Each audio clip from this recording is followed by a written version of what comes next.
Can't find it anywhere. Donald Trump's lost track of the uranium enriched in Iran that's capable of making 10 nuclear bombs. You heard me right. The international inspectors, and therefore Donald Trump, do not know where 409 kilograms, the entirety of the Iranian stockpile for uranium, enough to make 10 bombs, they don't know where it is. Because the war started without proper planning, Donald Trump backing us into a war with Iran on Israel's timetable, not the United States' timetable, as Donald Trump tries to scramble to catch up with his 2 weeks, another 2 weeks. Just need 2 more weeks to figure it all out. Why don't you figure out where the 10 potential bombs are? I read that in a news reporting, and it was kind of buried in the middle of the article that the international inspection community has lost track of the uranium that makes bombs, or could be easily upgraded from the 60% enriched to 90% enriched it needs to make a bomb. I'm like, why isn't that the headline? And it just goes to show you what these two, they're like twins separated at birth, Netanyahu and Trump. They're both trying to change their legacies, right? They both have terrible legacies. You know, you've got the Hamas attack killing thousands when Israel was caught with its pants down on the 7th of October under Netanyahu, who was about to go to jail for fraud. And then you've got his counterpart, separated at birth, brothers from different mothers. Donald Trump, with his criminal first term, his criminal second term, his abuse of power second term and first term, his impeachments. Hey, I know how to fix it. I'll solve the Middle East crisis by bombing our way out of it. That's what we're watching. Even the right wing is saying, what happened to America first? Why are we fighting that war? Note to people that think that the Republicans support Israel. See Marjorie Taylor Greene's comments. But where is the missing 10 bombs, effectively? I'm Michael Popok. You're on the MeidasTouch Network and Legal AF. This is not getting enough press. The International Atomic Energy Agency had been inspecting up until the 13th of June about 500 times a year in Iran. They may be our enemy, and they may be hiding the ball, but they were allowing in a lot of inspectors. That's why the inspectors had one view about how close Iran was to making a nuclear bomb. Israel had another, which was like in a month. And the intelligence community under Donald Trump, led by Tulsi Gabbard of all things, she said they were at least a year away, relying on more of the International Atomic Energy Agency's inspection reports. We're there now because Trump sided with Netanyahu and his intelligence over Tulsi Gabbard. Let's put a pin in that. We're going to follow that. Tulsi Gabbard's probably not long for this administration because Donald Trump doesn't even trust her as the intelligence agent and doesn't trust John Ratcliffe as the head of the CIA. Not if he's relying on the Mossad instead in Israel. Once the bombing started, without our approval apparently, or without our involvement, and nobody thought to ask, hey, what about the 409 kilograms of enriched uranium? Where's that these days? So it put a chill down my spine, as you can imagine, when I see the interview with the head of the International Atomic Energy Agency. And he says the following, Rafael Monaco Gross. The reporter asked him, do you know right now where those about 16 small canisters are? And he said, I'm not so sure. How is that not the headline? See, mainstream news is so glossed over with Trump fatigue. They don't know what's news and what isn't. I do. That's big news. Where is it? How do we get it back? That's the leverage that Iran has over these negotiations. There's about 9 different facilities that make up the nuclear complex of Iran. And their war with Iraq kind of informed them on how to build bombs and hide things and put things deep in bunkers underground. The 3 main hubs of that nuclear facility is Natanz, which is a uranium enrichment facility, Isfahan Nuclear Technology and Research Center, which is like their lab, and Fadro, which is the hardened facility 100 meters deep below the rock in a mountain, which we can't get to and the Israelis can't get to without the mother of all bomb bunker busters being dropped from a giant American aircraft. So I had an old buddy from law school came to crash at my place after we had moved to Florida. I hadn't seen him in years. First thing he says is, wait, where's the cat? I thought you were a cat guy now. I was like, she's here. She's just not triggering your allergies anymore, thanks to Packaging.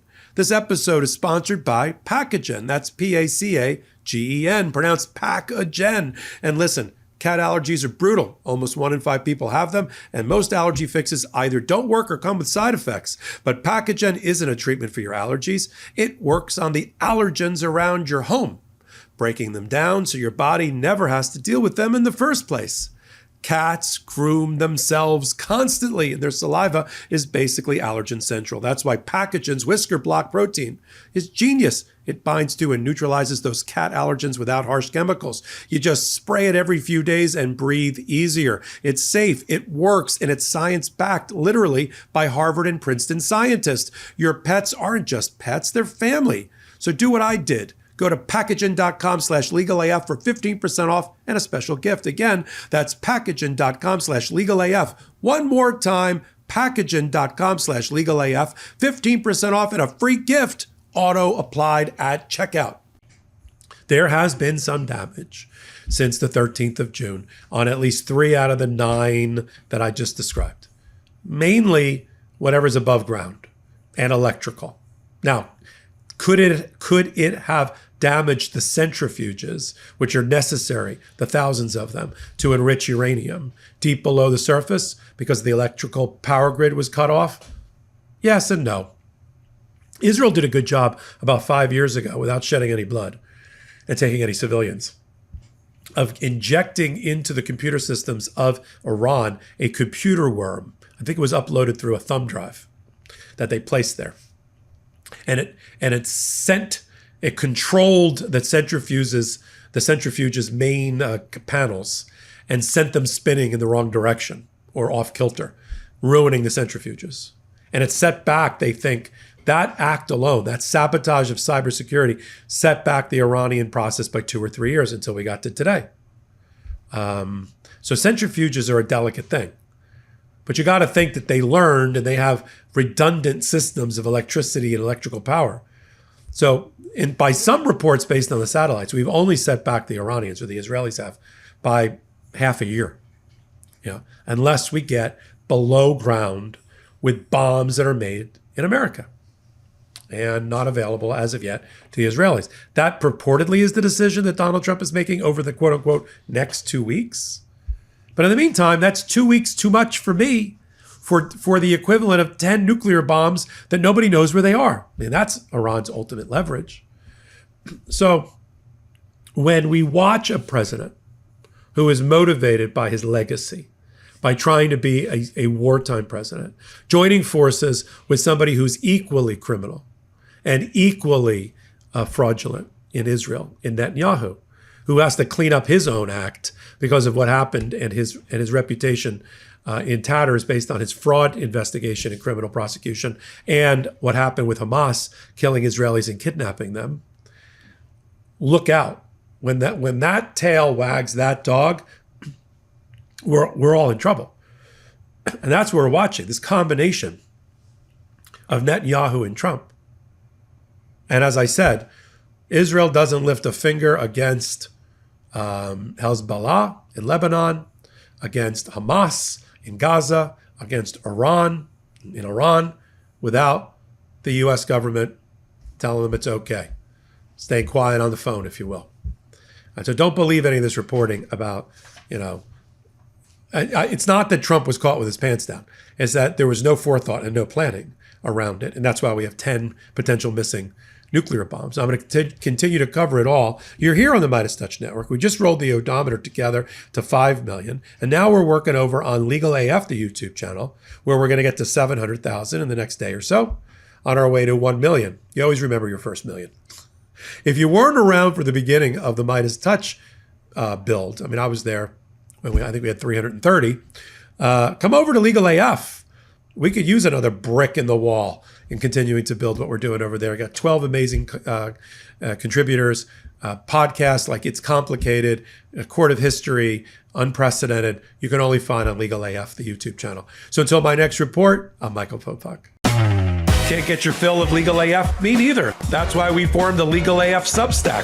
Every time we mention something in a hot take, whether it's a court filing or a oral argument, come over to the Substack. You'll find the court filing and the oral argument there, including a daily roundup that I do called, wait for it, Morning AF. What else? All the other contributors from Legal AF are there as well. We got some new reporting. We got interviews. We got ad-free versions of the podcast and hot takes. Where? Legal AF on Substack. Come over now to free subscribe.